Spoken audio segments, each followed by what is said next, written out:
Welcome back to ATL Day Ones. I'm Tenitra. This is Jarvis, and we appreciate you guys checking in with us each and every day, whether you do so on platforms wherever you get your podcasts, audio wise, video wise. Hopefully, you're checking us out on YouTube along with the rest of the Locked On Sports Atlanta family. We appreciate you guys with comments and your feedback, your subscriptions, and your likes. Just keep that coming. Keep that coming because, hey, there's always a lot for us to talk about, a lot for you guys to weigh in on, and a lot for us to react to. Just like today, we are reacting to some news that we got earlier this morning about the Atlanta Hawks. The Hawks will be in Abu Dhabi.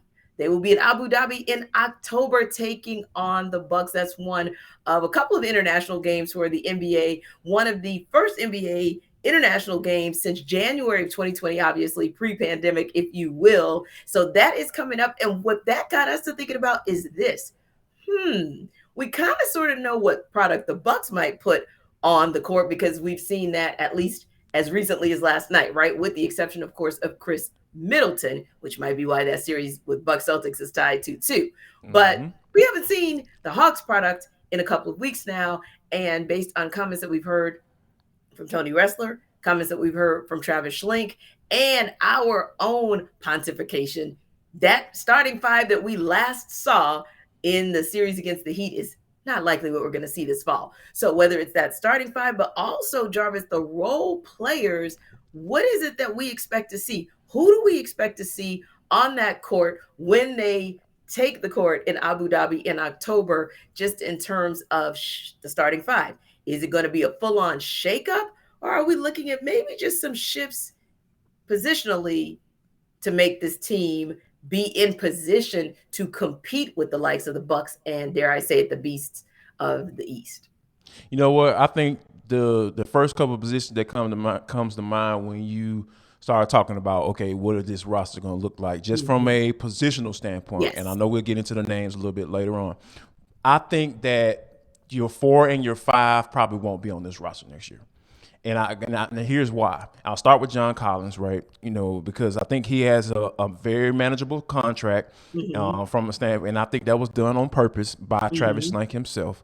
And I think that he's done nothing but get better throughout the year. But I think the way this roster is currently constructed, I've consistently talked about whether or not the makeup of this team is not quite right. And that's why I think changes are definitely coming. And I think John Collins is going to be a guy that probably is not going to be on this roster. And then I believe that Clint Capella, just given kind of where he is, he still has some value if he's healthy. But I think you kind of saw a slight decline this year, just from a rebounding and scoring standpoint.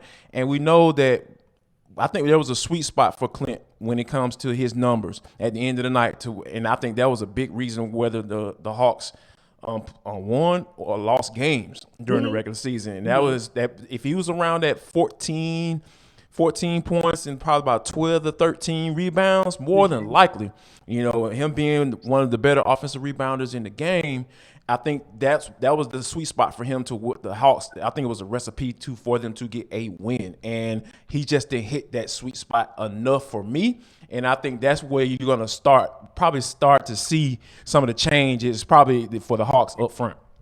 Yeah, and I'll definitely look at that option because, again, if we're looking at it from a position perspective, the 4 or 5, and I'll go even 5 in particular, a month ago, before we saw what we saw, especially in that Heat series. Now, don't get me wrong. With a hobbled Clint Capella and no Clint Capella, you kind of also saw his value, which could be good or bad. It could go either way. Indeed, That yes. could be a positive or a negative. But you saw what you saw. And then you start hear rumblings about centers, the likes of a Rudy Gobert, who might be unhappy and therefore packaged properly on our end, on the Hawks end, you could nail somebody or snag somebody like a Rudy Gobert. So I was like, oh, okay, well, even although their numbers may look the same on paper, the impact is still going to be a bit different when you're looking at Gobert versus Capella. However, I still kind of look at that 2 position. That for me is the sore spot because I simply feel like that's where Robin is. And Robin is so many different things. Robin is that dog Robin is that committed two-way defender that gives you deep double digits. I'm talking about counting on that person to give you 18 or 20 points a game, and that person who's going to always be in the space of double digits, whether that a double, whether that's hopefully a rebounding double double, but maybe even Yes. an assist and close to rebounding double double, if not triple double, because you need someone who's going to give that complementary backcourt defense, and you simply don't have it consistently. Now, do you get it sometimes from Kevin Huerter? Absolutely. I always say he's sneaky good with things like steals and being scrappy and just being kind of that agitator. Yep. Do you get it from Bogdanovich sometimes? Absolutely, you'll get the two-way play. We're talking about needing someone, and I know this is going to be high end, but needing someone 82 games at a minimum to say, I'm going to come out here and give you two-way play. Even if I have an off shooting night, okay, well, then I'll let my defense do the talking. Or if I'm on it on offense, I'm still going to give you just enough on the defensive side to be able to maybe make sure that there's a balance. The backcourts, when I look at the backcourts, especially in the East, just to get out of your division or get out of your conference, the 1-2 right now, it's not the answer. It's not the answer. And so also going back to some of those rumors, if you will, we've already talked about free agents that would be available potentially, like a Zach LaVine or a Bradley Beal. But what if a package can be put together, like you've kind of started to intimate to? What if a package can be put together that gets you somebody like a Donovan Mitchell? If that happens, you have got to take a look at it and say, wow, Spider might be the Robin. Maybe. You know what? And I think the key word that you said there was balance, right? Yeah. You know, because we know how good the offense, how offensively how good how the Hawks are. Like, there's no argument against them struggling to score points. Like, they can fill it up when everything is going right for them. It just that the fact that defensively, more often than not, it was never good. It just wasn't right. It just they couldn't. It was, as far as the communication standpoint, the consistency night in and night out to say, okay, we're going to play defense tonight, and you just didn't get that. And I think that, you know, in Kevin Huerter, in that 2 spot that you spoke on, I think that moving him to the bench would be upgrade your bench tremendously. And now I don't know if you can have he and Bogdanovich coming off the bench. Right. I think, you know, some addition by subtraction is going to have to be there, and we that already know. That I used we know that, you know, quiet's kept behind the door. Like, Trey is very fond of Kevin Huerter, so I think that for that reason, I think you and I both say, hey, more likely Kevin Huerter's not going anywhere. So I think there will have to be something done. And if you bring a guy like a Donovan Mitchell in, I think that Kevin Huerter's going to go to the Pine, and I think Bo is probably on his way out, because I know if we're not saying Trae Young is pulling strings behind the scenes. However, it does matter who the young player does like. Oh, let's be honest. Let's keep it a buck right here. NBA players' voices matter in the NBA. Let's just be honest.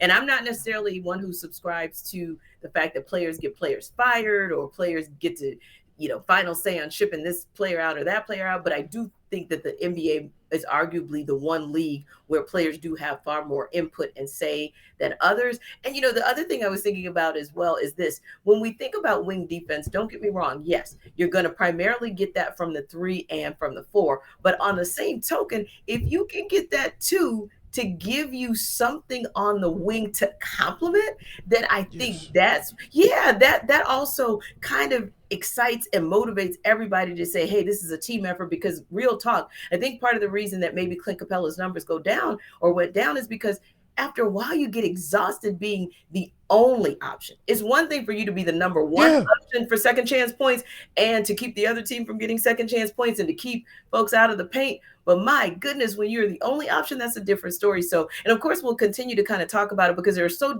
many different scenarios that we can banter as we look at even what's going on, continuing to go on in the postseason to kind of see, what are some of those parts out there that have either gotten to the postseason or right there at the edge of the postseason?